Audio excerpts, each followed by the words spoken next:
J'ai un très grand plaisir à être devant vous avec une assemblée garnie aujourd'hui, ça fait plaisir. On n'a pas fait cette conférence pendant l'exposition pour des raisons évidentes de logistique, c'est-à-dire que la pièce où vous êtes, hier, il y avait plein de bonsaïs qui étaient exposés aussi ici. Donc on a préféré montrer des arbres et puis peut-être pour ceux que ça intéresse plus de poursuivre avec la partie qu'est-ce que c'est que le bonsaï. Le titre que j'ai choisi est celui-ci, bonsaï. Alors on dit bonsaï, on ne dit pas bonsaï, parce que ça c'est notre ami Coluche qui nous a un peu perturbés. Mais on dit bonsaï, technique, parce que c'est de la technique, art, pour une interrogation, ou philosophie, parce qu'en réalité derrière, vous verrez qu'il y a une part de philosophie dans la pratique du bonsaï. Je pense que beaucoup d'entre vous pratiquent un peu l'art du bonsaï, donc vont être des connaisseurs, vont connaître plus de choses. Les personnes qui ne savaient pas, voulaient connaître, eh bien, vous poserez des questions, il n'y a aucun problème pour qu'on puisse échanger sur le sujet. On va se diviser en plusieurs parties, on va déjà voir comment le bonsaï est arrivé, d'où il vient. Vous allez voir que ça sera peut-être un peu fastidieux, j'irai peut-être un peu plus vite à un moment donné, de façon accélérée. Dans la deuxième partie, vous aurez la partie technique, et dans la partie technique, les subdivisions, c'est-à-dire la partie codification, la partie pratique et la partie vieillissement. Et puis, en finale, on passera sur la partie artistique et sur la partie philosophique. Donc on va démarrer, on va jouer, on va s'amuser entre nous au début. Je vais vous mettre des images et puis vous allez me dire si pour vous c'est un bonsaï ou pas.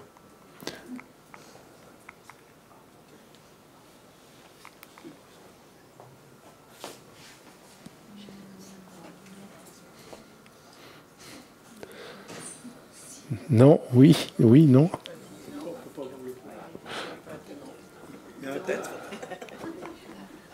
Et celui-ci.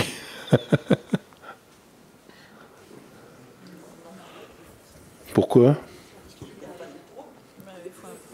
Il n'y a pas de peau. Ah, on avance.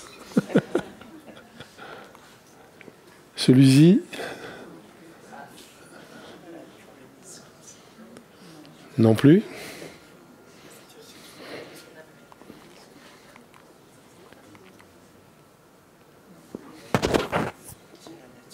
Non plus.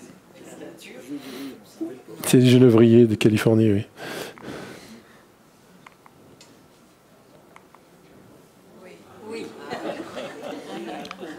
Mais c'est un bonsaï.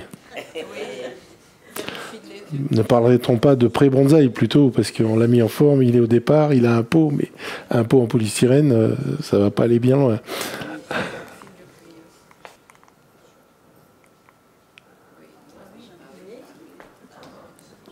Vous êtes sûr? Ah bon? C'est un paysage, hein, ça c'est ce qu'on appellera un painting. C'est-à-dire, on utilise des techniques qui permettent de représenter des paysages. Ça. Tout le monde est d'accord là? Bon.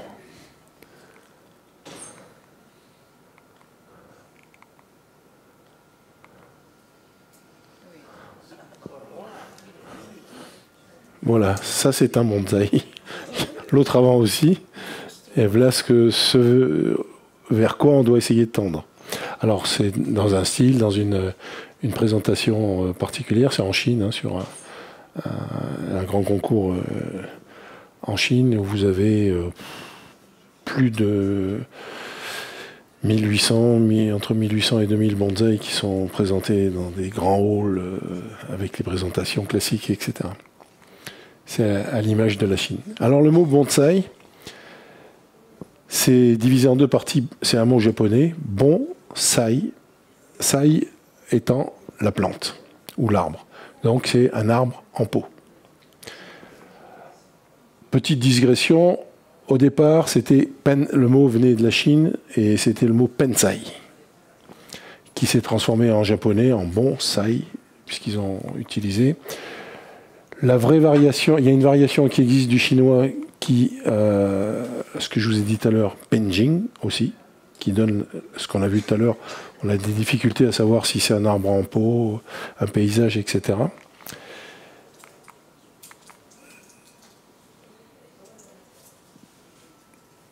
On constate, quand on fait un peu d'historique, parce que moi j'ai cherché beaucoup pour essayer de comprendre, que des plantes en pot, ça fait depuis longtemps que l'homme met des plantes en pot. Après qu'il les travaille d'une manière ou d'une autre, c'est beaucoup plus difficile. Et on va s'apercevoir qu'en réalité, les premières vraiment repérées remontent à la dynastie des Han en Chine, c'est-à-dire moins 200 à 220. On avait là déjà des arbres en pot, on a des écrits, on a des choses qui nous disent que... Mais on n'a rien d'imagé. Il y a une autre dynastie, et c'est pour ça que je vais aller vite dans cette partie-là, parce que je ne vais pas vous prendre la tête avec les dynasties chinoises, les dynasties japonaises. L'utilisation du mot Pansai, et puis, en théorie, si vous voulez, on a la première représentation connue d'un arbre en pot qui a été découverte en 1971 par les archéologues dans la tombe d'un prince chinois qui s'appelait le Zhang Huai, dynastie des Tang. Voilà. Et là, on a manifestement quelqu'un qui porte une composition d'arbre dans un pot qui a une forme de lotus. C'est la première trace visuelle du bonsaï dans l'histoire de l'homme. Par la suite, eh ben, on va cheminer ensemble. Je vous ai sorti extrait des lithographies ou des photos qui existent de ces arbres. Voilà. La Chine sur la dynastie. En voilà encore. Celle-ci, c'est 2e siècle. 11e siècle, pardon. On en retrouve dans d'autres lithographies du XVIe siècle. En voilà encore. On est toujours en Chine. Hein. Pour le moment, on n'a pas traversé la mer. Et puis voilà les premières aquarelles du XIXe siècle où on voit manifestement là que la culture du bonsaï, c'est pas qu'un arbre qui est dans un pot, dans un jardin, mais que là, manifestement, il y a de la pépinière, si on peut appeler le mot comme ça, ou un jardin avec des bonsaïs en présentation.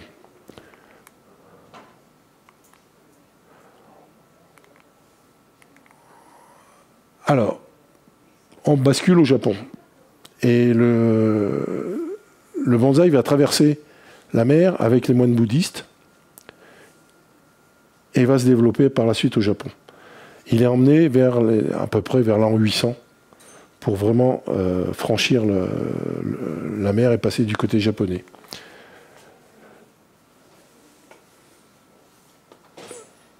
On a retrouvé, là aussi, des documents qui permettent d'attester le fait que cette pratique commençait à se faire. On va avancer, parce que là aussi on va faire de l'historique assez rapidement. C'est pas les plus... Voilà par exemple, dans la période de Katsuga Gongen, Genki, c'est des samouraïs, les grands maîtres féodaux qu'on appelle les chefs féodaux qui développaient dans leur jardin les bonsaïs. En voilà par exemple encore.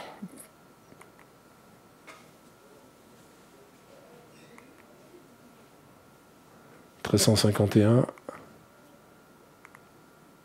18e siècle.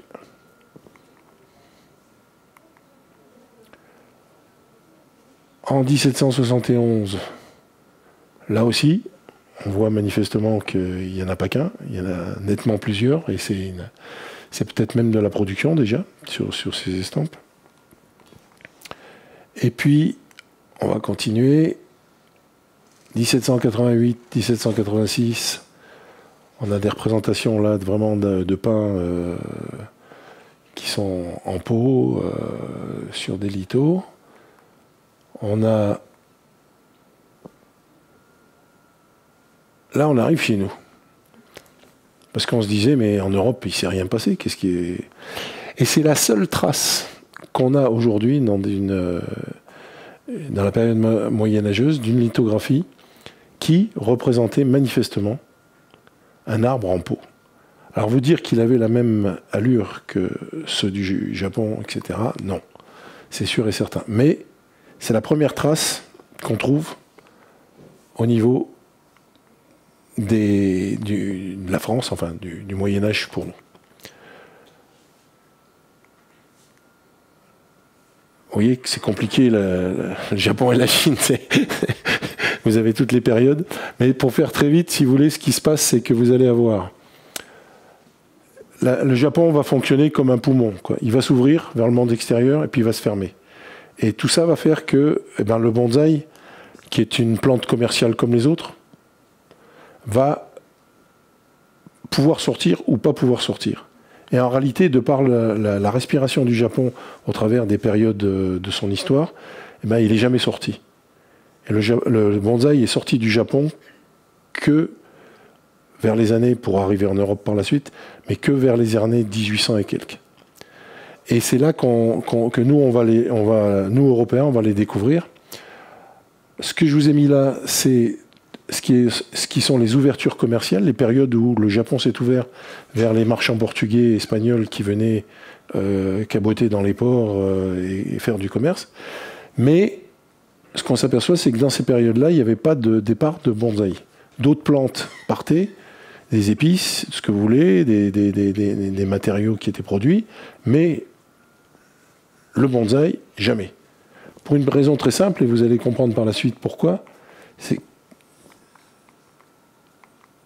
on a eu des périodes, entre les deux, de fermeture. La première période, c'est celle où les seigneurs féodaux ont complètement bloqué le Japon, en disant, on interdit les bateaux, on interdit tout, on ne veut pas de la culture occidentale chez nous. Donc, on fermait les frontières. La deuxième, c'est la période de la guerre, où pendant ce temps-là, il s'est produit un certain nombre de choses et un isolement du Japon aussi. Par contre, ce qui est intéressant, c'est qu'on a commencé à trouver quand même des gens qui partaient en voyage, des Occidentaux, qui allaient en Chine ou au Japon, et qui ramenaient dans leur récit un certain nombre de choses. Récit de voyage de l'histoire du Japon, voilà les documents. Alors je ne les ai pas moi, parce que j'ai jamais pu le trouver. J'en ai loupé une fois sur une vente. Là, en 1852, Charles Mark-Farlane publie un compte-rendu détaillé des coutumes japonaises où il parle des arbres miniatures. C'est la première fois qu'on a une trace dans notre culture occidentale, par écrit. Et chose très importante, c'est qu'il met que les Japonais placent aux fenêtres, ok, et font pousser dans de la pierre ponce poreuse.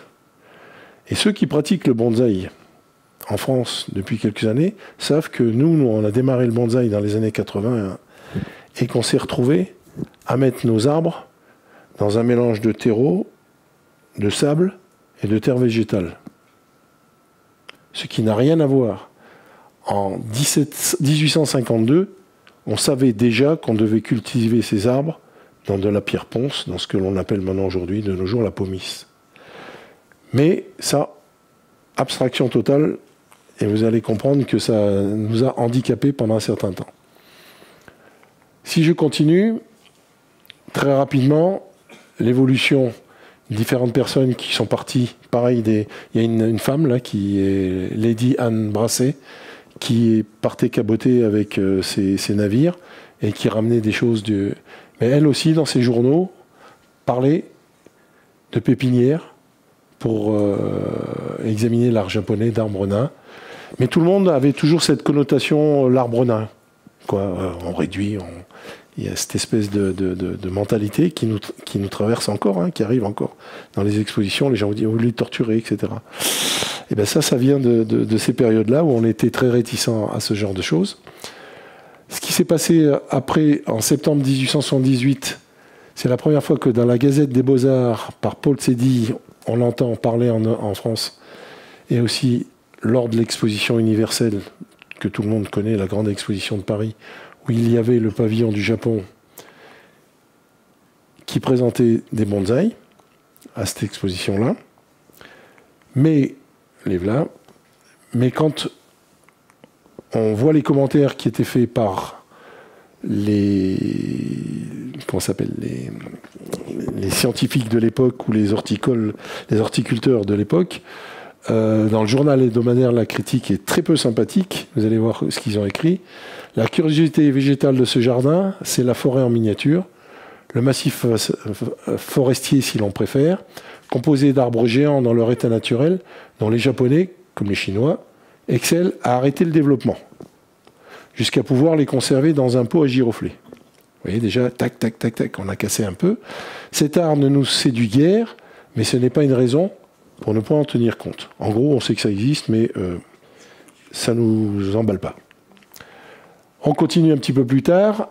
L'exposition suivante, 1889, la présence, là, n'étonne plus vraiment, mais on est toujours, quand on lit le texte, dans des commentaires pas vraiment élogieux en ce qui concerne cette technique. Ce goût qui nous paraît bizarre, ce caprice qui nous semble puéril, est une des faces diverses et multiples de leur passion dominante. On sent là aussi la xénophobie un peu qui se marque, très probablement, mais surtout par rapport aux plantes, donc une espèce d'allergie à faire du bonsaï. Alors, on note quand même donc qu'il existe. C'est la première chose. Et puis, ça va se débloquer quand même un jour. Voilà. Il y a Frank Brindley, qui est un auteur anglais, donc, qui rédige à un moment donné un texte, et là, je le cite, « Beaucoup d'hommes d'affaires japonais, quand ils se trouvent en présence d'une collection précieuse de bonsaï, peuvent passer d'une sphère politique animée du monde des affaires à un imaginaire contemplatif des scènes paysagères calmes et paisibles. Ainsi, ils peuvent ressourcer leur cerveau fatigué par des visions réalistes de la nature paisible. » Et là, on touche directement la compréhension de ce qu'est la pratique du bonsaï. Par la suite, 1850-1940, on commence à exporter les bonsaïs. Et vous savez, mais ça commence à peine, quoi. Parce qu'on a des problématiques qui sont les problématiques de comment entretenir ces arbres. Et il va se passer la chose suivante, c'est que comme on n'a rien pour vraiment les entretenir, on va avoir la chance, grâce à la période de la guerre, où on va avoir des Japonais qui vont quitter le Japon, qui vont s'expatrier sur la côte ouest des États-Unis. Et en étant sur la côte ouest des États-Unis, ce qui va se passer, c'est que quand il va y avoir des bonsaïs qui vont arriver, parmi ces gens qui ont émigré en quelque sorte, il y a des maîtres japonais de l'art du bonsaï. Et quand les plantes vont arriver par importation, on va avoir la connaissance, parce que ces gens-là vont dire « mais nous on sait comment on doit les travailler ». Et c'est seulement à ce moment-là que le bonsaï prend pied aux États-Unis, dans un premier temps, par ce biais-là. Grâce à la présence des maîtres japonais qui étaient sur place et qui s'étaient expatriés. Voilà, donc on va passer sur les noms, hein, Bungo, Miyase. Par contre, si vous cherchez dans les documents, etc., de leurs écrits, vous pouvez les trouver sur Internet ou dans des bouquins, en bibliothèque, etc. Donc c'est un certain nombre de maîtres qui ont permis cette... En gros, ils sont venus, la connaissance a permis de développer le bonsaï sur le territoire américain, dans un premier temps, côte ouest des États-Unis. Et puis, 1902, en français, le premier texte, et je suis fort mécontent parce qu'il y a 2 ans, je l'ai loupé sur une vente aux enchères, c'était La formation des arbres nains japonais par Albert Momenet, qui est ce bouquin-là. Et voilà, il s'intitulait Les arbres nains japonais.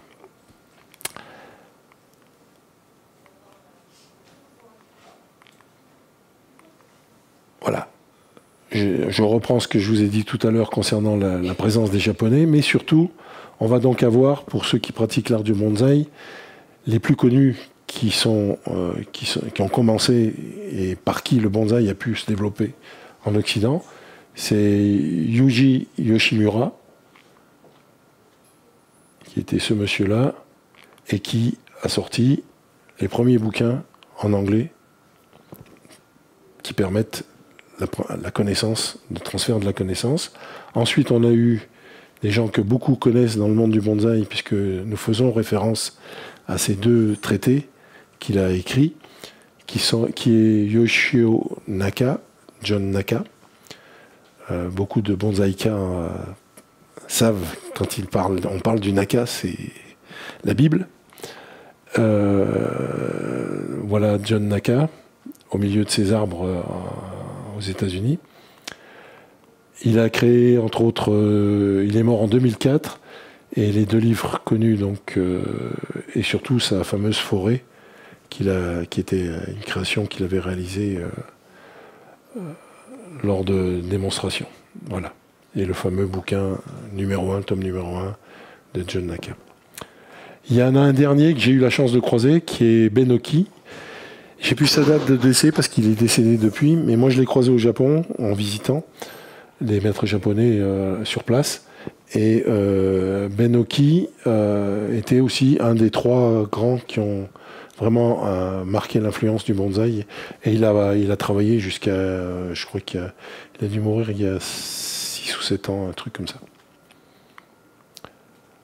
Voilà le genre d'arbre qu'il pouvait produire.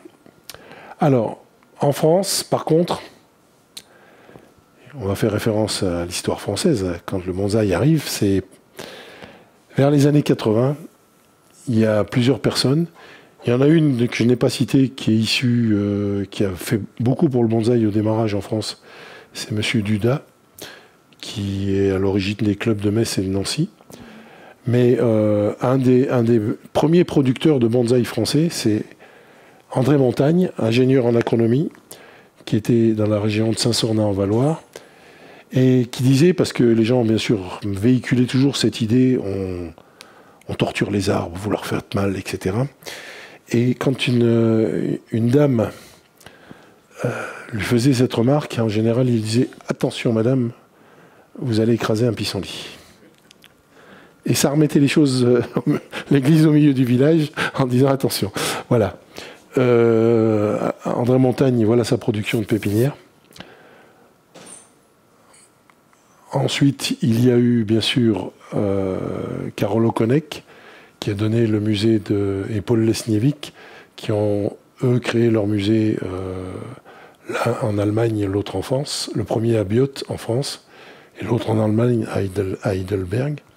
Le musée de Biot, je pense, est tombé. Il n'a pas pu survivre ces derniers temps. Le musée d'Heidelberg est toujours existant. Et si vous allez en visite en Allemagne, vous voulez voir des arbres, il y a possibilité d'aller à Heidelberg. Et puis, il y a eu, comment il s'appelait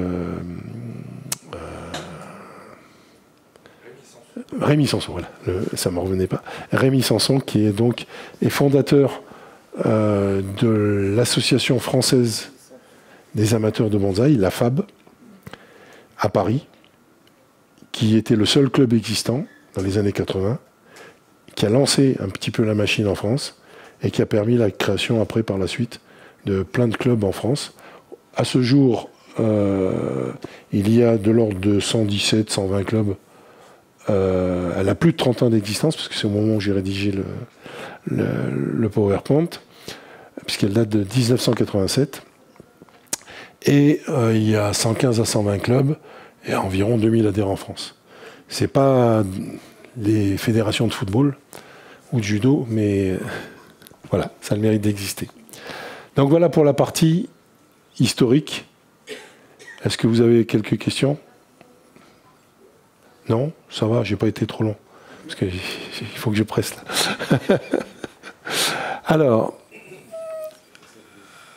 le bonsaï, c'est avant tout une technique. Vous avez différentes techniques de production, et le bonsaï, c'est une technique horticole. avec 4 points importants qui sont la technique horticole, les formes codifiées, les techniques de vieillissement, ce que l'on appelle le mochikomi en japonais, et au final, l'expression artistique. On va regarder ces 4 points-là, l'un après l'autre. La partie horticole, pourquoi? Parce qu'on a affaire à des plantes et que c'est un savoir-faire.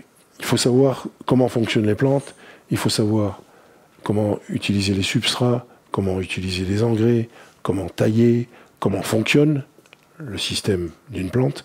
C'est très important. Avant de commencer à faire de l'esthétique ou de la taille, il faut savoir. La connaissance botanique des espèces, parce que vous n'allez pas travailler de la même manière sur un type d'arbre ou sur un autre. La connaissance physiologique des arbres, comment fonctionnent-ils? Ont-ils des racines importantes? Est-ce que c'est... Et ça, les gens qui pratiquent le bonsaï s'en rendent compte. Sur des espèces, on fait « Ah, je crois savoir, je vais me faire la même chose sur une autre espèce », et puis la réaction n'est pas du tout la même. Donc ça va être important. Et puis, la connaissance des sols, parce que vous n'allez pas faire pousser une azalée dans un même sol qu'un pin ou un conifère ou un feuillu. Autre point, connaissance des besoins nutritionnels. Est-ce que c'est des plantes qui mangent beaucoup, qui ont besoin de soleil, qui ont besoin etc. Donc comment on va fonctionner? Est-ce qu'on leur met plus d'engrais, moins d'engrais, à quelle période, etc. Comme toutes les plantes, hein. Là on est dans c'est de la technique, c'est pas autre chose, c'est un savoir. La connaissance des engrais, pour savoir ce qu'on apporte ou pas, on complémente ou pas. Et puis, la technique horticole, c'est aussi savoir rempoter, savoir pincer, quand on va travailler sur les branches et sur les feuilles, savoir tailler, parce que quand vous donnez un ciseau à quelqu'un qui n'a jamais pratiqué, il connaît bien le tailler, mais avec le ciseau et le sécateur, j'ai amené des outils là que vous verrez par la suite. Vous allez vous dire, bon, il faut savoir utiliser ces outils-là. Et puis, savoir supprimer les bourgeons, parce qu'à certains moments, on enlève des bourgeons, on choisit, ou on favorise certains bourgeons plus que d'autres, etc. Bref, c'est de la culture. C'est rien d'autre que de la culture. Et vous pouvez démarrer le bonsaï qu'avec ça.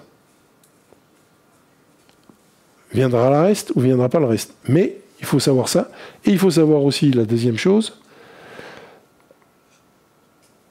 Là, je vous montre un petit aperçu. Voilà les productions de pin noir au Japon. Ceux que vous voyez arriver dans des belles coupelles sont produits en série comme n'importe quel producteur de pépinière chez nous. Ça fait partie. Et ça, ces pins-là sont présentés en motte, en butte, comme des pommes de terre. Pourquoi? Parce que tous les 2 ans, on va les sortir de terre, tailler les racines, les préparer au racinaire et les rempoter sur la butte. Et on va les garder comme ça. Donc le bonsaï est préparé en pleine terre. Bigre, c'est bien une affaire pour nous. Donc les voyons que dans les pots. Mais la pleine terre fait partie du travail des bonsaïs. Ça permet de renforcer les arbres, de leur redonner une certaine vigueur pour permettre après de les mettre en pot et de les travailler plus en avant. Alors là, vous êtes sur l'île de Shikoku, c'est un peu partout, parce qu'en réalité, il n'y en a pas. Disons qu'il y a des spécialisations qui se produisent, mais beaucoup de Japonais. Je vais vous montrer aussi par la suite, je crois que j'ai d'autres photos là. Voilà, ça c'est un érable de Burger. Ils sont commercialisés sous cette forme-là quand vous êtes un pratiquant de bonsaï. Vous allez à la Kokufu, sur les stands des marchands, vous achetez un érable de Burger que vous allez mettre en pot chez vous. Pour nous, pour les Occidentaux, on a un gros problème, c'est qu'il y a un monsieur qui s'occupait de la mathématique et des choses comme ça, un cartésien, qui nous a inculqué dans notre système de fonctionnement culturel qu'en réalité, quand on est occidental, la codification, c'est des tiroirs. on a une forme droite. Ah, mais vous avez la forme penchée, la forme cascade. Mais ah, votre arbre là, non, c'est pas, ça peut pas être, c'est pas un penché, c'est pas. On les a classés. Et nous classons, nous occidentaux, on classe nos affaires. Dans le monde japonais et dans le monde asiatique principalement, la codification, en réalité, c'est un moyen de communication. N'oubliez pas qu'on a le mot code chez nous, le code Morse par exemple. Le code, c'est un langage. Et ça permet d'imager les choses pour pouvoir en discuter. Et c'est ce qui se produit dans le monde asiatique. Dans le monde asiatique, les formes codifiées permettent, un petit peu comme les idéogrammes, vous visualisez les choses, et après vous pouvez dire, eh ben cet arbre, tiens, j'ai une racine, il est relativement droit, mais j'ai une racine qui est là sur le côté. Si je le rempote différemment, je vais pouvoir avoir une racine tirante, donc je pourrais en faire un penché. Si j'ai pas ça, ça vaut peut-être pas le coup d'aller essayer d'en faire un penché, puisque j'aurai pas les éléments pour pouvoir monter mon arbre. Donc l'objectif de la codification dans le monde asiatique, c'est d'en parler, de permettre d'échanger entre nous. On va donc rentrer dans cette codification. Je vous propose 4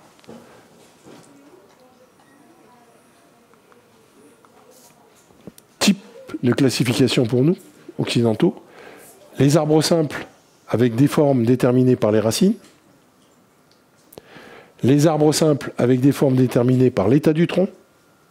Comment se tient le tronc? Est-il droit? Est-il ondulé, etc. Des formes déterminées par le nombre de troncs.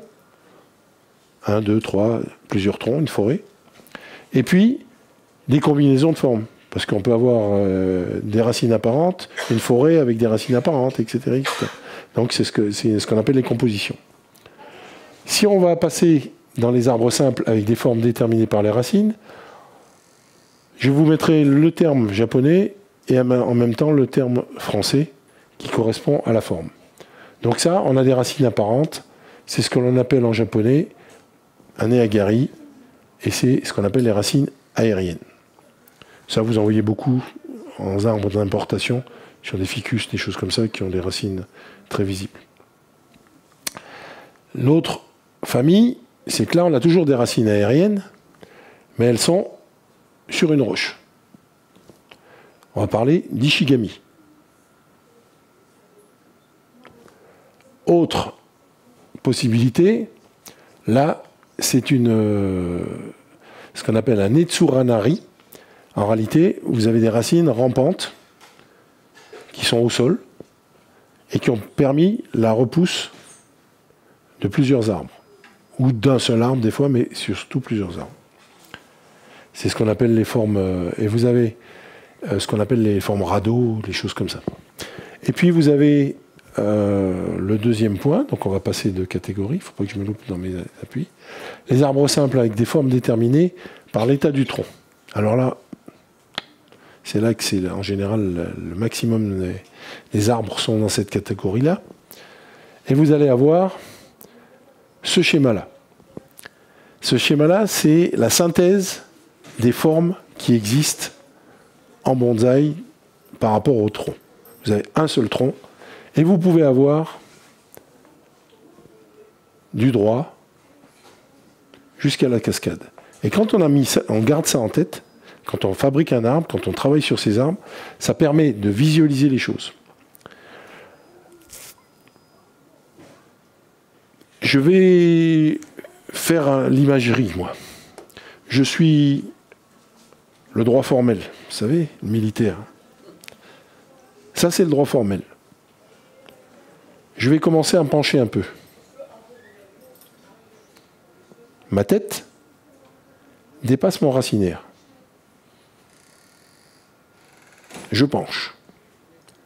Un petit peu avant, j'ai peut-être pas envie de me pencher trop vite. Je vais garder ma tête à l'aplomb de mon racinaire, mais entre les deux, je me suis un peu tordu. C'est ce qu'on appelle le moyuki, le droit informel. Je suis toujours droit, mais... Et puis, quand même, je finis par pencher je penche, je penche, je penche, je penche, et plus je penche, quand vous tombez, qu'est-ce que vous faites? Vous mettez une main pour essayer de vous retenir. Mais les arbres dans la nature, ils font pareil. Ils ont des branches basses qui poussent, et puis ils essayent de recompenser. Et derrière, il y a une racine qui est là, qui dit « Oh, accroche-toi, gars ». Et donc là, vous avez la visualisation. Et plus vous allez pencher un arbre, plus votre branche d'appui, ce qu'on appelle la branche d'appui, devra être horizontale. Vous n'allez pas faire un arbre penché avec une branche qui descend sur le sol. Donc il va falloir penser, dans votre création d'arbre, à respecter ces formes-là. On va arriver dans la bordure, la zone en bord du pot. Ça, c'est le pot. Je vais franchir l'horizontale du pot. On va passer en semi-cascade. Et puis quand on l'aura franchi complètement, on sera en cascade. Au passage, vous noterez que sur ce tableau-là, vous avez les largeurs de pot qui correspondent aux formes. Quand vous êtes droit, vous pouvez avoir des pots très larges. Et plus vous allez vous pencher, plus les pots vont être réduits. Et c'est ce qu'on appelle les fameux pots à cascade, pour ceux qui... Donc un peu plus long, un peu plus étroit, et permettant la pousse des arbres quand même. Donc voilà. Des questions? Là, j'ai résumé le monde du bonsaï. Tac, tac, tac, tac. J'y avais pas pensé. Hein. Alors, dans les formes déterminées par l'état du tronc, voilà les exemples. Donc ça, c'est ce qu'on appelle le droit formel. La tête est à l'aplomb du racinaire. Le shokan, le rigoureusement droit. Ensuite, vous avez une autre forme, le droit formel aussi, mais ce qu'on appelle en forme balai, c'est-à-dire l'okideki, qui est un tronc droit, et puis une variété de feuillage qui va se développer sur la partie supérieure de l'arbre, en sachant qu'on n'est pas obligé d'avoir que ça, c'est-à-dire on a aussi des arbres droits avec un travail en balai, mais un peu plus sur la hauteur, c'est-à-dire tout ne part pas du même point au sommet du tronc. Vous allez avoir des arbres qui vont être montés doucement sur une branche centrale et qui vont s'alterner et pour obtenir quand même cette forme balai. Ensuite, là, après ce que je vous ai expliqué, c'est quoi ça? C'est un penché? Ah bon, il faut que je refasse le cours, là, c'est pas bon. Là, vous avez la tête qui est à l'aplomb du racinaire. Hein? La tête est à l'aplomb du racinaire. Donc, je suis toujours dans un droit. Vous savez, tout à l'heure, je me suis fait mal au dos. Là, eh ben, là, vous avez ce qu'on appelle le droit informel. En japonais, on appelle ça le moyogi. Ou libre vertical. Ensuite, on va avoir... C'est quoi ça? Vous me dites ça commence. Qu'est-ce qui commence, madame? Presque une cascade. Une cascade. On commence. Est-ce que notre racinaire est à l'aplomb du... Là? Je suis limite, je commence à franchir le racinaire. Hein. Donc on va considérer que on travaille sur du penché. C'est ce qu'on appelle la forme shakan. On va continuer. Comme je vous ai expliqué, on va encore avoir un penché, mais un peu plus penché qu'un autre.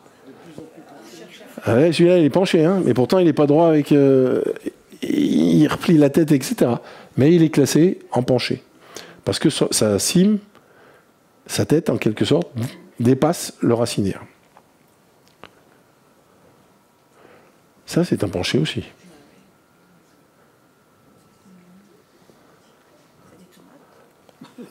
Des cerises. On peut pas les obtenir. Non, c'est plutôt des pommes. Des petites pommes, les petites pommes de Prunus. Comment il s'appelle celui-là? Vous en avez chez vous en plante. En général, ils sont vendus avec les petites pommes oranges là. Oui. Là, vous avez un penché aussi, un pin penché. La tête dépasse le racinaire et on est parti plus ou moins penché en fonction de. Ensuite, on a la semi-cascade. Je commence à franchir la base du pot, la tête du pot. Et ici, voilà. Vous avez après, là, on a franchi carrément la limite du pot. On commence à partir en cascade. Semi-cascade dans un premier temps, et puis la cascade, proprement parler, où là, on descend par rapport à l'horizontale du pot, on perd tout.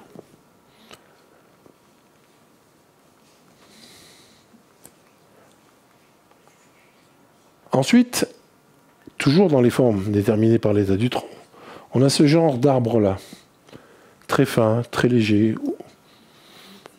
très aérien. On dit nous, dans le langage mosaïca, très féminin. C'est des arbres que l'on va appeler de forme bunjongi, donc ce qu'on appelle le literati, la forme lettrée, qui vient d'une mouvance à un moment donné au Japon, qui faisait que, par réaction par rapport aux arbres en place, imposés, forts, robustes, on avait tendance à rechercher des choses qui ressemblaient un peu à la calligraphie.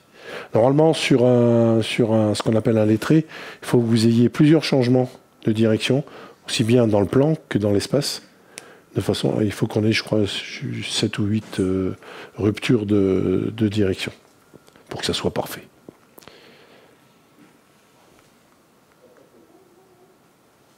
Là, c'est quoi ça pour vous? La forme venteuse. Ah oui, celle-là aussi, oui. Le Fugi Nakashi, battu par les vents. Voilà. Donc là, la pression de la nature sur la pousse de l'arbre et l'abandon d'un certain nombre de choses au profit d'un certain nombre d'autres.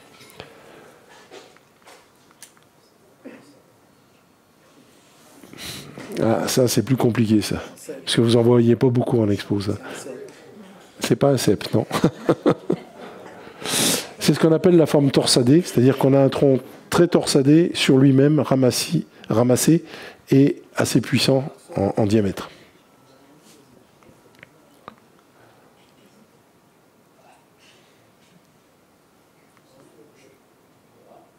Ça, c'est encore plus poussé, c'est le bancan. C'est-à-dire quasiment la torsade fait quasiment comme si c'était un seul tronc avec la conicité. Et puis, on va passer sur l'autre famille, les formes déterminées par le nombre de troncs. Double tronc.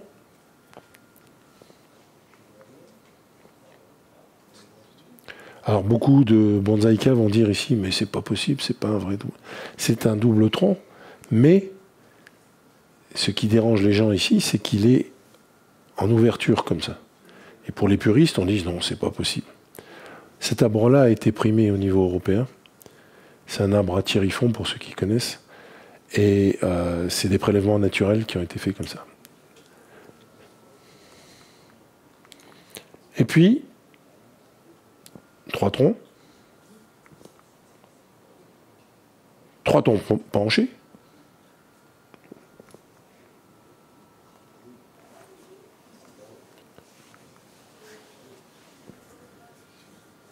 Plusieurs troncs. Voilà. Troncs multiples, le kabudaki. La forêt. Il y a plusieurs individus, plusieurs troncs, mais qui ne sont pas connectés.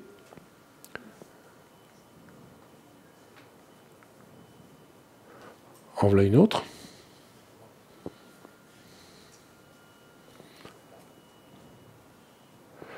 Celle-ci, elle est montée sous forme forêt, mais vous vous souvenez, dans les racines rampantes, on parlait tout à l'heure, et donc elle est montée à partir d'une racine rampante. C'est le même individu, mais qui est... Alors on a naturellement des choses qui se font avec les hêtres, en Bretagne, etc. Il y a des endroits où vous avez donc des gros arbres qui sont énormes, qui sont plusieurs mètres de circonférence, mais qui sont en réalité composés comme des kabudaki, oui, et qui repartent d'un même racinaire.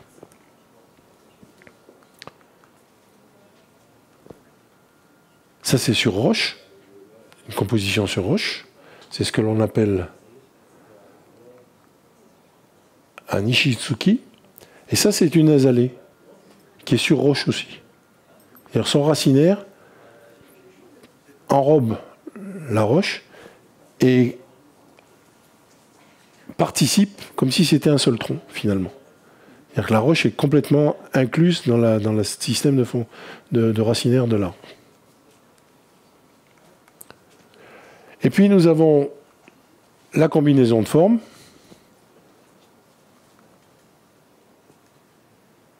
Ça, c'est quoi pour vous? Il n'y a pas de semis, hein, penché. Il y a penché tout court. Hein. Il a la tête qui dépasse, mais c'est un double tronc. Donc on va parler de double tronc penché.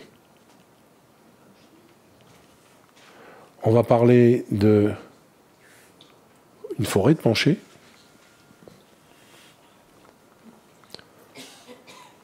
On va parler maintenant, dans la deuxième partie, des techniques de vieillissement. On a vu la culture, les formes codifiées. On vient de finir les formes codifiées. On va passer donc maintenant aux techniques de vieillissement, ou en japonais, ça s'appelle le mochikomi. Alors pour comparer, pour que vous compreniez ce que c'est que le mochikomi, c'est l'art de rendre les arbres vieux, entre autres. Il n'y a pas que ça. On applique le mochikomi aux pierres, on applique le mochikomi à différents objets. Une chose pour nous, Européens, qui marche bien, c'est celle de vous dire, quand vous allez visiter un château, vous remarquerez que les marches, quand vous montez un escalier de château, les marches ont une certaine patine, une certaine usure. C'est ce que les Japonais appellent du mochikomi. En réalité, c'est un ressenti par rapport à un objet que vous contemplez. On va pratiquer le mochikomi par la mise en forme des branches, par le travail du bois mort, les techniques de pincement et l'action du temps, parce que celle-là, elle est inexorable et elle doit être présente. Vous ne faites pas un arbre en 8 jours. Vous réalisez un bonsaï sur plusieurs années. Et c'est l'action du temps qui va vous aider. Vous aider à travailler le bois mort, vous aider à faire ce rendu qui est nécessaire pour que vous ayez cette impression de vénérabilité. Mise en forme des branches, pourquoi? On va lui donner l'aspect vieux. Vous savez comme moi qu'un arbre qui pousse jeune, il a les branches vers le haut. Rien que le fait de déjà lui baisser les branches, ça va lui donner un autre aspect. Je vais vous montrer.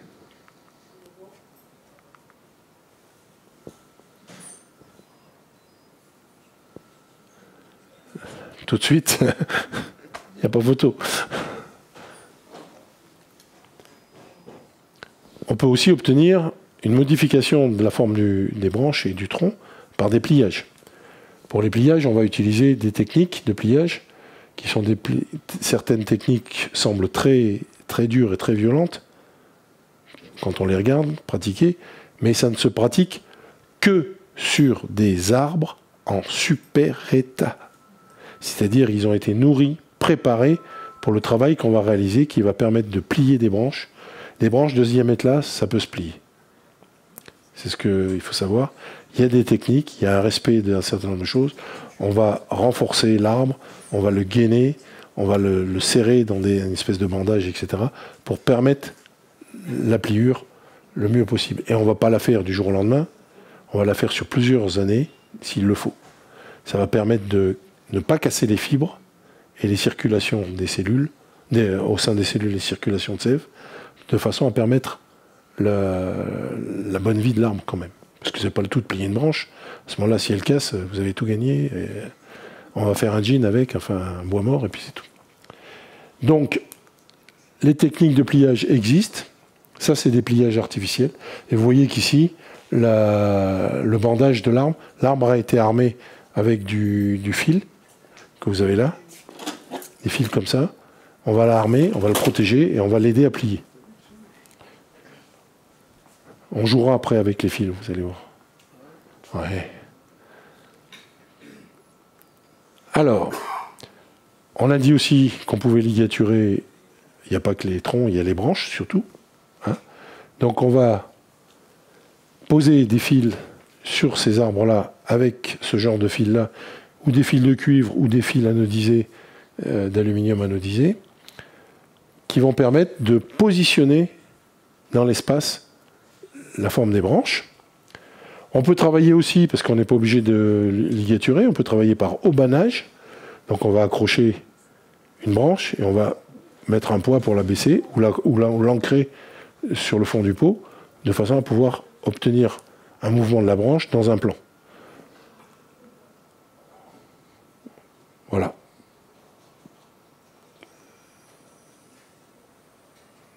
Là aussi. Et puis, on a le fameux travail du bois mort, que beaucoup de débutants en mosaïka sont admiratifs, mais on ne fait du bois mort que quand on maîtrise la technique de la pousse des arbres, et on ne fait pas du bois mort n'importe quand. Et certains arbres supportent un bois mort, parce que ça va aller dans leur caractère. Un arbre de montagne, un arbre qui a une forme très torturée, supportera du bois mort. Quand vous avez un arbre emballé, vous n'allez pas lui faire un bois mort qui va sortir du tronc comme ça, c'est complètement ridicule. Et donc pour le bois mort, voilà le travail. On va faire soit des écorçages partiels,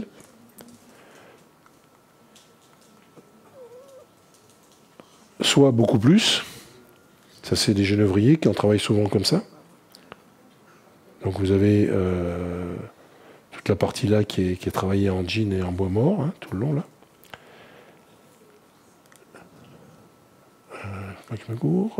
Hop. L'action du temps, parce que une fois que vous avez fait le bois mort, vous avez un bois qui est tout jeune, hein, qui est tout frais et corsé. Et comment on va faire? Et donc quand vous regardez cet arbre-là, on ne le voit pas bien à cause de la photo n'est pas terrible. Et quand je regarde le détail, voilà ce qu'a fait l'action du temps. Les craquelures que vous avez sur le bois mort, ça vous ne les obtenez pas. Il faut faire ce que vous voulez. Il n'y a que le temps qui va vous donner ça. Et donc, il va falloir attendre un certain temps que le bois réagisse en fonction d'eux. Et puis, on va rentrer dans la dernière partie, troisième partie, pardon, qui est ce qu'on appelle l'expression artistique. Donc, on a vu les formes, l'horticole, les formes, les techniques de travail. Et là, on va aborder la partie... Jusqu'à présent, n'importe qui peut faire du bonsaï, hein. Là où je vous ai amené jusqu'à aujourd'hui, n'importe qui peut faire du bonsaï. Faire de très beaux bonsaïs, peut-être, mais faire un arbre exceptionnel, il va se passer la chose suivante, c'est que vous allez avoir besoin d'exprimer quelque chose. Et c'est dans la nature humaine. Il y a 3 points, je vous en ai parlé, j'en ai parlé pendant la journée, là, hier. Vous avez, en premier, on va comparer 3 arts principaux japonais qui sont l'ikebana, donc l'art des bouquets, le bonsaï et le suiseki, l'art des pierres. La différence entre les 3, elle vient de quelque chose qui nous est propre, nous, surtout occidentaux, c'est que quand vous travaillez sur un ikebana, vous allez choisir des végétaux qui sont naturels, mais dont la durée de vie va être limitée dans le temps. Donc vous allez créer une œuvre instantanée, selon les règles, selon un certain nombre de choses, mais vous allez créer, vous, être humain, vous allez pratiquer sur les bouquets une création. Sur le bonsaï, on va pratiquer cette même création, mais sur quelque chose qui va vivre plus longtemps, mais qui va quand même permettre que nous, petits êtres humains qui aimons bien être en évidence, eh ben, on puisse montrer ce qu'on sait faire et exprimer des ressentis qu'on a. En exposition, quand vous allez voir certaines expositions en France, etc., nous, on se connaît un petit peu entre nous, on sait que quand on arrive sur un arbre, on dit « Ah, ça doit être un arbre à monsieur Untel ». Parce qu'on sait qu'il a tendance à fabriquer des arbres de cette manière-là, penchés. Il ne va pas me faire des droits formels, lui, c'est pas possible. Il va nous faire des arbres de ce type-là. Et puis, la dernière chose, c'est les suiseki. Les suiseki, c'est beaucoup plus difficile, parce que c'est les pierres de contemplation. Vous trouvez une pierre dans la nature, je suis l'individu qui a trouvé la pierre. Je m'exprime. Mais je ne fais rien dessus, à part la nettoyer, la patiner à la main. Aucune création artistique sur le Suiseki. C'est beaucoup plus dur à admettre pour nous occidentaux de se dégager de l'objet que vous êtes en train de créer. Il va être très beau, mais c'est lui qui va être beau. On ne va pas dire c'est vous qui avez créé cette œuvre-là. C'est la nature qui l'a créée. Et c'est les grosses différences entre les trois arts principaux japonais qui sont utilisés en présentation de Tokonoma. Donc, comme je vous l'ai dit, les créateurs de formes, l'homme, l'arbre, c'est la nature. Les sentiments des êtres humains, où que vous soyez dans le monde, on a les mêmes ressentis. Donc quand on va représenter des choses, ça va avoir un impact, mis à part l'aspect culturel. Et je vais m'expliquer sur l'aspect culturel, c'est que quand vous faites un arbre penché, qui part de ce côté-là, parce que je le fais pour vous, il part sur votre droite. D'accord ? Nous, occidentaux, comme nous écrivons de gauche à droite, la ressenti va être dynamique. On a l'impression d'un sprinter, de quelque chose qui va s'élever. Ça, c'est le ressenti. Le japonais qui va regarder votre arbre, que vous croyez être un arbre dynamique, lui, il va le ressentir à l'envers. C'est-à-dire, quand vous présentez un arbre qui a cette forme-là à un japonais, son ressenti culturel est tel que lui, il va le voir comme un arbre mélancolique. Les arbres dynamiques au Japon, ils sont de ce côté-là, à cause des principes de l'écriture. Et ça, c'est culturel, on n'y peut rien. Alors maintenant que les brassages de culture se font, quand les Japonais viennent chez nous, qui travaillent sur nos arbres, ils savent que, bon, les Occidentaux, c'est comme ça, eux, c'est comme ça. Et la chose principale, c'est qu'un bonsaï, quelle que soit sa forme, son style, ce que vous en avez fait, etc., ce qu'il faut, c'est que ça doit faire vibrer le ressenti de l'observateur. Il n'y a pas des petits arbres, de rien du tout, des fois, créer quelque chose à leur observateur. Et c'est le plus important. On va voyager un petit peu avec quelques beaux arbres. Voilà, par exemple, on choisit une face sur un arbre. Alors, si vous avez une chance inestimable d'avoir deux faces sur un arbre, c'est fantastique, parce que vous pouvez choisir en fonction d'eux. Mais en général, les arbres sont montés de telle manière qu'on choisit une face et on va monter l'arbre en conséquence pour ça. Et donc, il est très difficile sur certains arbres de les retourner. Parce que de la secousse, si vous avez fait une courbe de tronc, par exemple, dans ce sens-là, quand elle va être comme ça, elle va être sympa parce qu'elle va accueillir l'observateur. Mais si, dans l'autre sens, ça va faire une bosse, ça va vous repousser la vision de l'observateur. C'est pas... En théorie, oui. C'est-à-dire que là, je vous fais une inversion d'image. Vous allez dire oui, ok. Mais c'est pas le cas parce qu'il y a la 3D. Hein.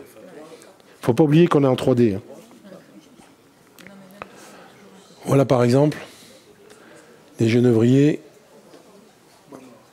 avec beaucoup de bois mort, bien entendu. C'est un arbre qui s'y prête. Il peut encore aller dehors avec du bois mort. Ah oui, oui, oui. Le bois mort n'empêche pas la vie en extérieur. Ça, c'est un picéa aussi. Vous voyez que les branches sont... Volontairement, elles ont été descendues. Ça, c'est des arbres sur roche.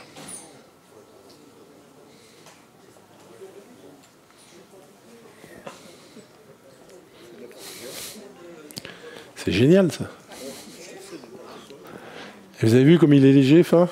Il n'a pas du tout la... Il n'en impose pas comme le... Celui-là, il en impose. Par contre, c'est un genévrier aussi qui en impose. Hein. C'est un kimura, ça. C'est quoi comme ça ? C'est un genévrier. Un genévrier. Ouais. Mais les genévriers de prélèvement au Japon, qui sont très très vieux. Il résiste au gel ? Ah oui, oui, oui, ils résistent, mais on fait attention. Ah oui. De toute façon, les arbres, si vous restez plusieurs jours à -10, c'est pas bon. Une journée, ça va. S'il y a un signe de réchauffement, ça va. Si. C'est très vieux, c'est 50, 100. Ça, ces arbres-là, non, ils ont plus de 100 ans. C'est des yamadori. Le terme de yamadori, pour ceux qui ne connaissent pas, c'est l'action de prélever des arbres dans la nature. Ce sont des yamadori donc, qui sont faits sur des sites anciens, très anciens. Mais on a vu des choses classiques, là. Mais voilà le type d'arbre chinois. Et quand vous regardez le détail, alors là, tous les bonsaïkas qui sont dans la salle disent « c'est pas possible, il n'y a que des droits et des verticaux ». Et ça, c'est voulu. C'est une taille, technique de taille, où ils ont amené l'arbre à être carrément géométrique. On ne peut pas dire que c'est pas beau. Hein. Moi, je trouve ça esthétique, hein, honnêtement. Et ça n'a rien avec les conventions. On dirait, oui. Ça, c'est un ficus. Et ils ont eu l'audace de le présenter sur un mur. Comme ils font quand ils envahissent les temples thaïlandais et compagnie. Et vous allez avoir, quand vous regardez bien, voilà comment il est monté. Donc il a toute la réserve de vie potentielle dans le pot qui est arrière, qui est dissimulé derrière le mur. Et pourtant, l'aspect visuel, quand vous regardez le truc, c'est absolument génial. Là, vous voyez, là, on rentre dans l'artistique, pour m'en parler. Hein. Chacun fait... Ça, c'est une seule racine. C'est une seule souche.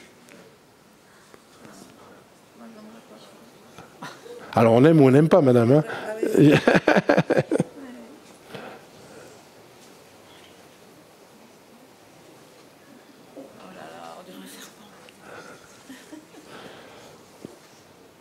Là encore, il y a beaucoup de travail, de prise de forme, etc. Les bonsaïkas qui sont dans la salle vont encore dire « oui, mais ça ferme, c'est fermé, ça se croise ». C'est une certaine qualité à regarder. Ah, voilà un autre. Alors celui-là, il est tout petit. Il fait cette taille-là, moins de 20 cm.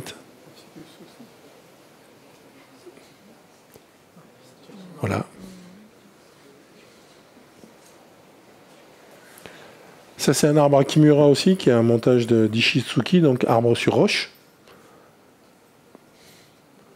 C'est une lame de lave, la pierre, qui supporte le... Non, on travaille avec... comment ça s'appelle? Avec du keto, qui est une espèce d'argile.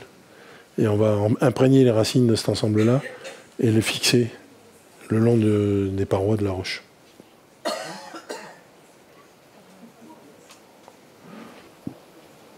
un peu mode, une écharpe comme ça. Alors, vous avez vu de si beaux arbres, il se pose toujours la question, est-ce que c'est de l'art ou pas? Parce que...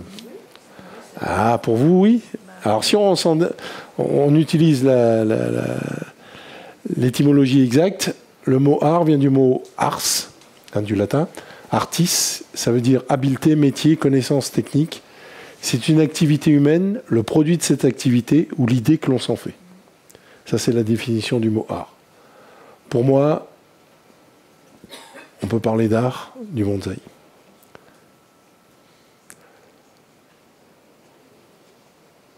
La mise en forme des arbres,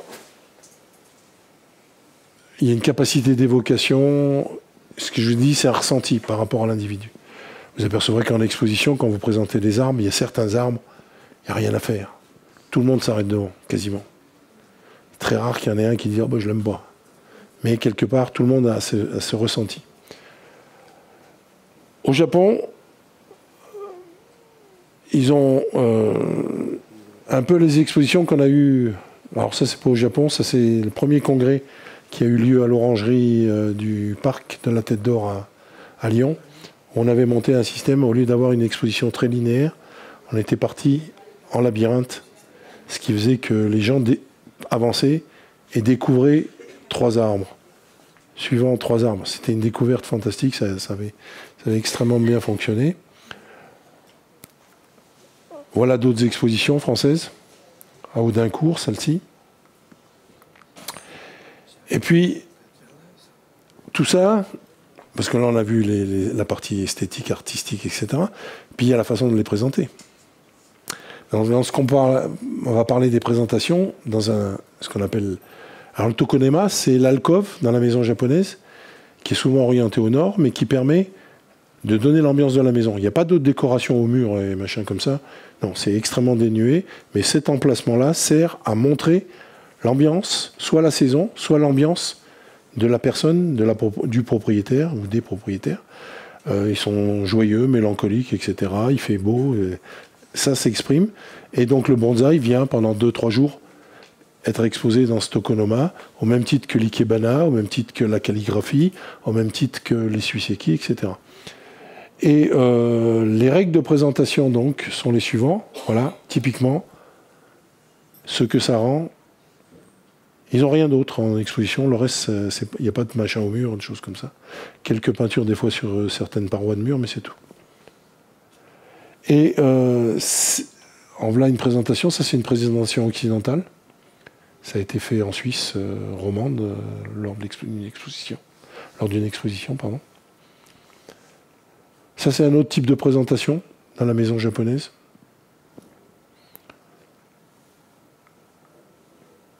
Vous les avez dans les jardins.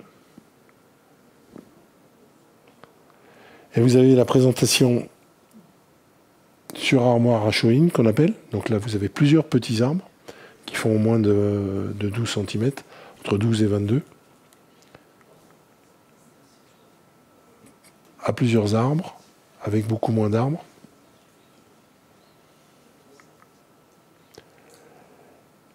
Pas oublier qu'on est en sculpture vivante et qu'il faut travailler le 3D. Quand vous faites des photos, par contre, on écrase. Donc des arbres qui semblent très beaux des fois, parce qu'on les voit à l'œil. Dès qu'on se retrouve, on les regarde à la photo à la maison, finalement, ben non, mais parce qu'il nous manque une...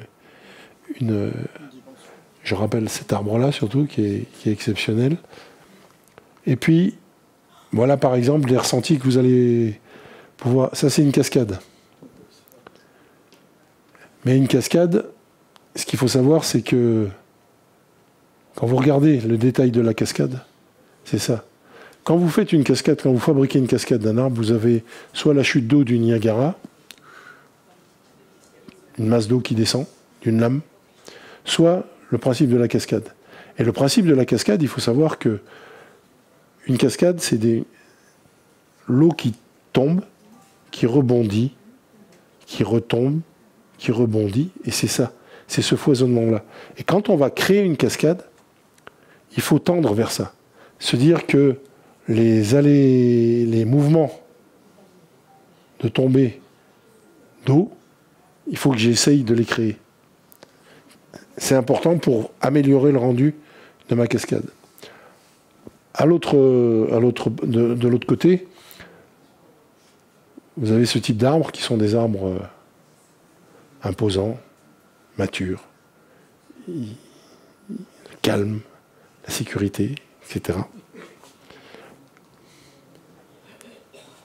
Un instant de nature. Je suis parti en promenade en forêt.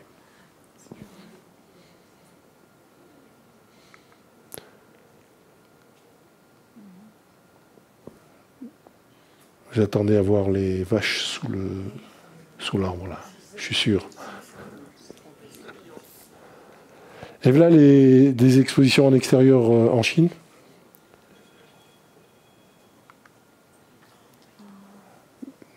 Ça, c'est typiquement des présentations chinoises qui évoquent bien souvent un paysage. Et quand vous voyez en Chine, la Chine du Sud, vous avez ce genre de spectacle dans la nature. On peut considérer aujourd'hui que vous pouvez arriver à finir un arbre entre 10 ans et 20 ans. Avec plus pour les feuillus que pour les conifères. Ouais. Les feuillus, c'est beaucoup plus difficile sur le rendu à long terme. En gros, on dit 12 et 15. Pardon ? Il faut avoir du temps devant soi, mais c'est aussi pour ça qu'on transmet les arbres. Hein. Dans la culture asiatique, on se transmet les arbres. C'est une problématique qu'on a, nous, en Europe, C'est qu'aujourd'hui, certains arrivent à un certain âge, et puis, qu'est-ce qu'on va faire des arbres? Moi, j'ai vu beaucoup des copains qui sont décédés, qui étaient plus âgés que moi. Les arbres sont partis, soit c'est des marchands, soit la famille ne sait pas quoi en faire. Et donc, on n'a pas encore cette culture de reprendre, etc. Il y en a qui peuvent, oui. Voilà un autre arbre.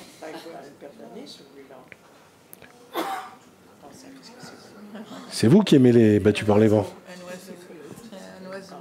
Regardez. On a l'impression d'entendre le vent, là.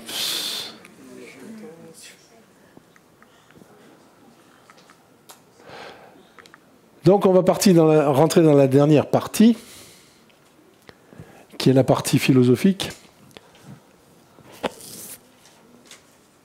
Quand vous pratiquez le bonsaï, c'est une forme de philosophie de vie que vous allez appliquer. L'arbre. Donc il y a toute une relation avec la matière vivante. Il y a certes l'expression personnelle, mais vous êtes contraint. Il faut les arrosages, il faut les engrais, il faut les rempotages, il faut ci, il faut ça. Donc on dit, ah ouais, il faut du travail, oui. Ok. Par contre, il faut faire les choses quand elles doivent être faites. Donc ça vous oblige à vous cadrer, à vous réguler. Parce que vous n'allez pas faire n'importe... Ah tiens, aujourd'hui je vais couper les branches. Non, c'est pas aujourd'hui que tu vas couper les branches. On va attendre que ça soit la bonne période, les retraits de sève, etc. permettent d'intervenir sur l'arbre. Parce que sinon, vous allez massacrer l'arbre. Et puis, on les a sous toutes les saisons. Le printemps,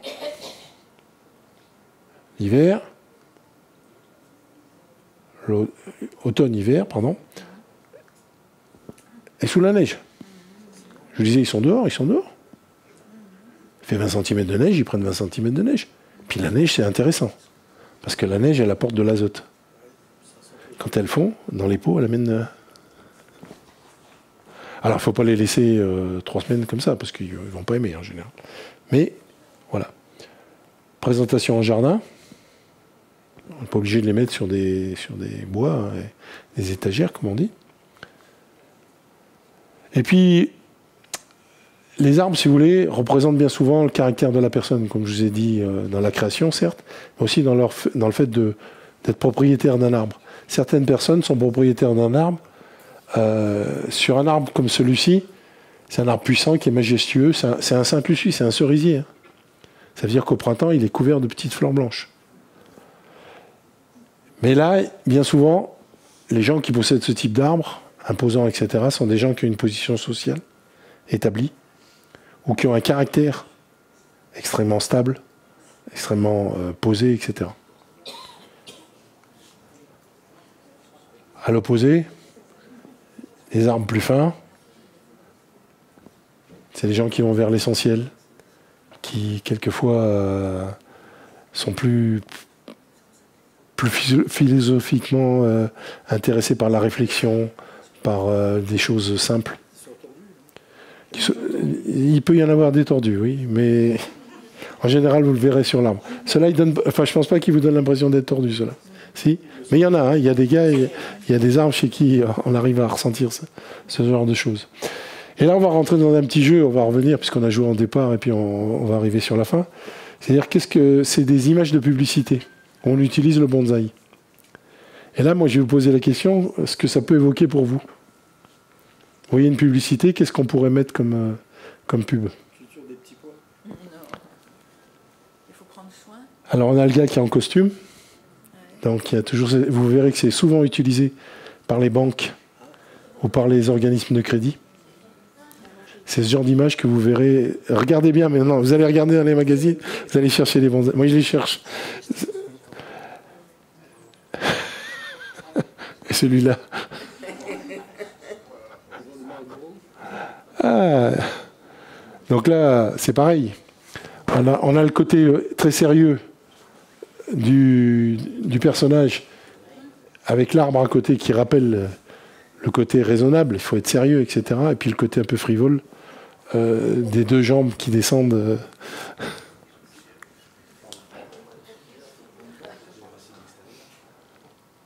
Lui, il dit, j'aime votre argent. Là. Je vais vous faire fructifier votre argent. Voilà. Je fais des prélèvements.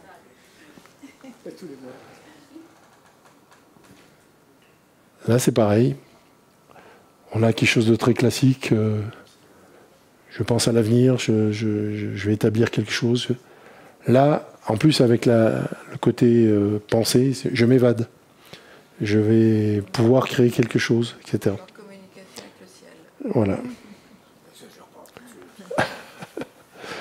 Donc, comme on va bientôt finir, il existe la Fédération française, il y a les clubs, la Fédération française de bonsaï. Tous les clubs de français ne sont pas au sein de la fédération, mais au-delà de la fédération, il y a l'européenne et il y a la mondiale qui existe dans chaque continent, aux États-Unis, en Amérique du Sud, etc. Il y a des gens qui font du bonsaï partout. Et ces gens-là se rencontrent, échangent, travaillent sur des espèces différentes, parce que ce qui pousse en Martinique, nos clubs français en Martinique et en Guadeloupe ou à La Réunion n'ont pas du tout les mêmes espèces. Ils ont une chance inestimable d'ailleurs, parce que ils attrapent, ils coupent un morceau de tronc, ils le mettent dans un pot et ça reprend. Nous, on peut essayer tant qu'on veut, je pense pas que ça marche. Voilà. Mais donc il y a des adaptations des techniques de culture qui doivent être faites. Moi, les rencontres que j'ai eues avec les maîtres japonais ont été les suivantes, c'est-à-dire qu'ils pensent que l'avenir du bonsaï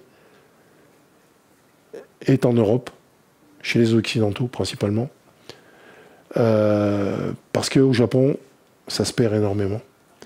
Les jeunes Japonais n'en ont que faire. Même si on leur montre leur culture, des fois, ils disent « Ah ben oui, c'est ma culture, ouais. Ah ben, vous êtes intéressés par ça, vous ?» Nous, non. Mais par contre, quand ils viennent chez nous, ils ont été très surpris de voir la capacité des Occidentaux à comprendre. C'est-à-dire qu'en gros, tout ce qu'ils ont mis des années et des années à apprendre, on est capable, nous, au niveau occidentaux, de les assimiler très vite, de par notre façon de fonctionner, et de les restituer. Et donc, les clubs, etc., aujourd'hui, les évolutions en bonsaï sont extrêmement rapides en Europe, parce que notre façon de fonctionner est différente. Mais on se sert aussi, quand même, de ce qu'ils ont enseigné. Voilà. Pour moi, c'est quelque chose qui devient un petit peu universel. Ça fait partie de la mondialisation, certes, mais on aura notre bonsaï de type européen, très probablement. Voilà. Je vous remercie.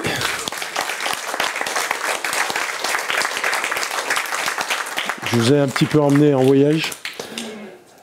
Je vous ai amené là des outils. Vous pourrez regarder les fils. Pour savoir ce que c'est que le fil, on va faire un petit jeu d'ailleurs, s'il y en a qui veulent s'y prêter. Si, vous voulez jouer avec moi, madame? Alors, prenez-le. Pliez-le pour voir. Il est relativement dur, hein? Regardez celui-ci. Il est beaucoup plus gros. On a l'impression. Oh, montrez-leur, montrez-leur. Regardez. Voilà. Celui-là, il est plus gros. Ah, mais il est plus souple. Ah, oui. Ligre-bougre. Oui, oui. Qu'est-ce que c'est que cette affaire? Il est très souple. Regardez. Eh bien oui, il est très souple. Alors ça, c'est l'aluminium anodisé. C'est le genre de fil qu'on utilise principalement pour les feuillus. Ça évite de blesser les arbres. Et ils ont besoin de moins de force pour être modifiés dans leur position. Tandis que ce qu'on appelle le cuivre qui est recuit, voilà, le cuivre recuit, il a l'avantage que quand vous allez le pratiquer tout au début, il est souple. Vous le mettez dans la position, vous mettez la forme en position et il durcit. Ce qui fait qu'il est beaucoup plus fort et donc à diamètre moindre, on va pouvoir utiliser tel ou tel, un fil plus petit pour avoir le même effet qu'un fil qui aurait été plus gros. Et alors, je vais vous demander un petit truc. N'ayez pas peur, n'ayez pas peur. Je ne vais pas vous faire mal.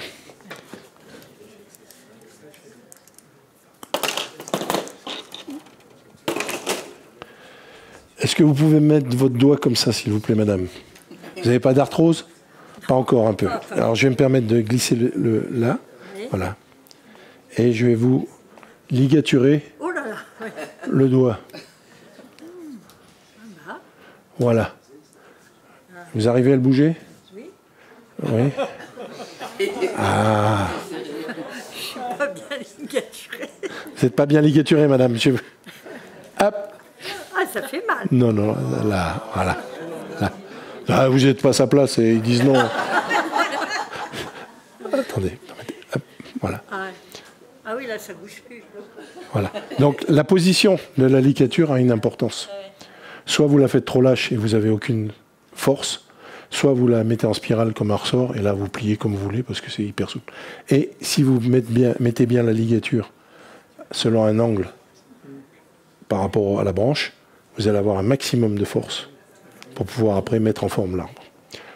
Vous arrivez à vous en défaire ou je vous déligature? Ça va. Merci à vous. Merci. Je sais pas trop. Non, c'est sûr. Bon, ok. Voilà. Alors, les ligatures, elles restent en général le temps qu'il faut, on va dire. La seule chose, c'est qu'on a la ligature peut s'incruster dans l'écorce. Et donc, ça marque l'arbre. Ça va faire quelque chose de disgracieux, qui va être très long à récupérer. Donc, en général, on surveille. Et dès que on voit que la ligature commence à s'incruster, on enlève. En général, c'est 1 an, 2 ans, ça dépend des types d'arbres et du type de pousse d'écorce, de puissance que l'arbre, s'il fabrique de l'écorce, c'est qu'il est en bonne forme. Donc, ça revient. Pardon? Les marques disparaissent à la longue. Elles disparaissent, mais c'est très difficile. Quand vous avez un arbre qui a déjà été marqué, vous le voyez, hein, et c'est pas esthétique. Voilà. Donc il vaut mieux enlever une ligature, et puis on en remet une autre pour continuer le travail. Oui. Alors les bois morts, c'est comme je vous ai expliqué, c'est le temps. Il y a tout un travail qui peut être fait éventuellement dans la réalisation, c'est un écorçage. Il y a un travail après pour rendre l'aspect le plus naturel possible. On va utiliser des pinces spéciales qui permettent d'écorcer. Est-ce que j'en ai une là? Voilà, par exemple, ce genre de pince qui permettent de prendre les écorces et d'écorcer l'arbre pour lui enlever cette partie vivante, et il va rester la partie morte. Et la partie morte, après, on va travailler par cassure pour rendre l'aspect comme si la branche avait cassé naturellement. C'était fabriqué naturellement, parce que c'est le plus important, ça. Et après, il y a certains qui font des traitements. On arrive à faire des traitements, mais là, c'est les gars qui maîtrisent bien. On fait des traitements thermiques. On peut y aller avec certains... Vous savez, le truc pour faire les crèmes brûlées. Mais attention, il faut surtout pas qu'il y ait à côté une partie vivante. Donc c'est très difficile de l'utiliser correctement. Quand il n'y a qu'un bois mort complet, un jean, ce qu'on appelle, c'est-à-dire qui est plus long, là on peut le chauffer et pour le travailler, pour le durcir un peu. Et sinon il y a des techniques de sablage, avec des sablages, avec des produits, pas de l'émail de fin, mais encore plus petits, plus fins et plus délicats. Des fois on sable au cerneau de noix. On concasse des noix. Pardon? Comme les statues anciennes. Oui, tout à fait. Voilà, tout à fait. Donc on travaille avec des produits qui ne sont pas agressifs, qui ne sont pas toxiques, pas agressifs, etc. pour travailler, pour sabler. Alors le sablage a un effet de mater un peu le bois et donc de renforcer. Mais vous n'empêcherez pas un bois dans la durée de toute façon d'évoluer. On met du durcisseur des fois pour les protéger un peu plus longtemps, mais vous allez gagner 1 ou 2 ans, pas plus. Le problème, c'est que, comme tous les arbres, un arbre, quand vous les voyez en exposition, c'est un instant. On les a préparés pour qu'ils arrivent à ce moment-là. Ils vont être jolis pendant un certain temps, dans leur format que vous avez choisi, mais le problème, c'est que ces arbres-là vont être dans le temps. Le bois va disparaître, va pourrir, etc. Et donc un arbre, un bonsaï, c'est un instant.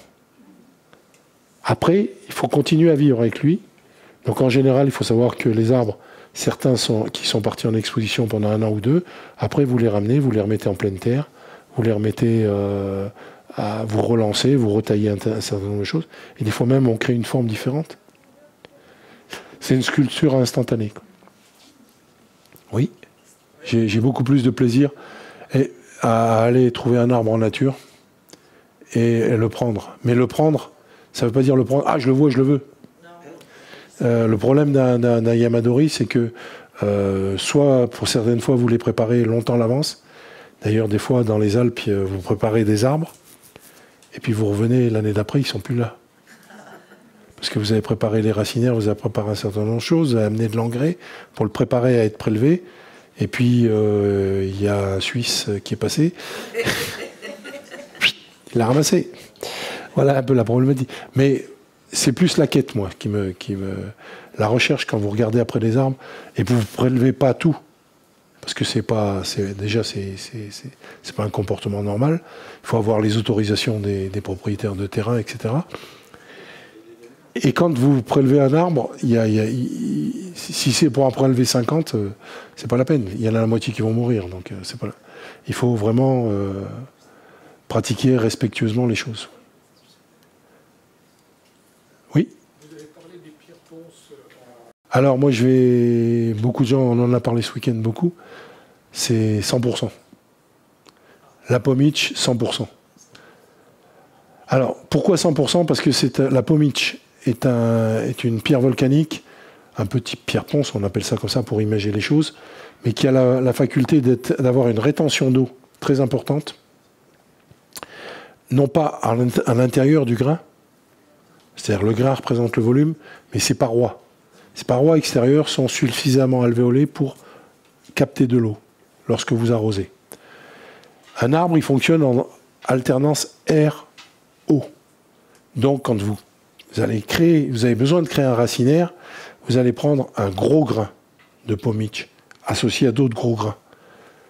Ça va créer des trous entre les grains qui sont suffisamment importants pour permettre à la racine de frayer son chemin, de se nourrir et d'alterner air-eau.